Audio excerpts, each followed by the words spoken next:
असं मत होतं त्याच्यामध्ये की नवीन जर सभागृह बांधणार असतील तर माजी पंतप्रधान अटलजींचं नाव देण्यात यावं असं त्याच्याकडून सांगण्यात येते. मात्र दुसरीकडे धैर्यशील मोहिते पाटील विरोधात आहे, रणजितदादा पक्षाची जवळीक नाही आहे. यामुळं कुठेतरी शंकरराव मोहिते पाटलांनी जिल्ह्याचा नेतृत्व अधिकारी केले, त्यांचं नाव पुसण्याचा हा प्रयत्न होता. मला एक आपल्याला समजत नाही आहे, शंकरराव मोहिते पाटलांचं कसं नाव पुसलं जाईल? मोहित्यांचं नाव कसं? पाक गल्लीला, रस्त्याला, बोळाला, कुठल्या ह्याला नाव नाही. एवढी सगळ्या ठिकाणी नाव असल्यावर सगळ्या ठिकाणी नावाचं कंपल्शन कशासाठी पाहिजे?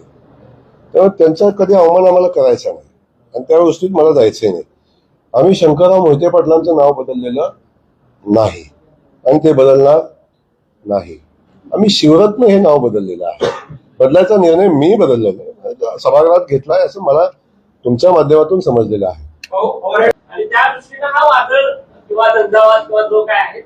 आता कुठलंही नाव आपल्या सोयीनं जोडणं मला वाटतं उचित नाही. छत्रपती शिवाजी महाराजांचा आम्ही सन्मान करतो. छत्रपती शिवाजी महाराजांचा जो पुतळा आपण बघितलेला आहे तो जिल्हा परिषद बॅकसाइडला आहे. मला वाटतं या सगळ्या लोकांनी या पुतळा पाठीमागच्या बाजूला बसवणं उचितच नव्हतं. तो वास्तविक पाहता दर्शनी बाजूला आणि तो दर्शनी गेटवर पुढच्या बाजूला बसण्याची आवश्यकता होती. महाराजाचा सन्मान याच्या संदर्भात कुणी बोलावं हा एक वेगळा विषय, त्या विषयावर मी जाणार नाही. परंतु मी आपल्याला क्लिअर सांगतो की छत्रपती शिवाजी महाराज आमच्यासाठी सर्वोच्च आहे. छत्रपती शिवाजी महाराजांच्या नावाला काळीमा लागेल असं कुठलंही कृत्य आम्ही करणार नाही ना कुणाला करून देणार आहे. त्यामुळं हा विषय वेगळा आहे, तो विषय वेगळा आहे.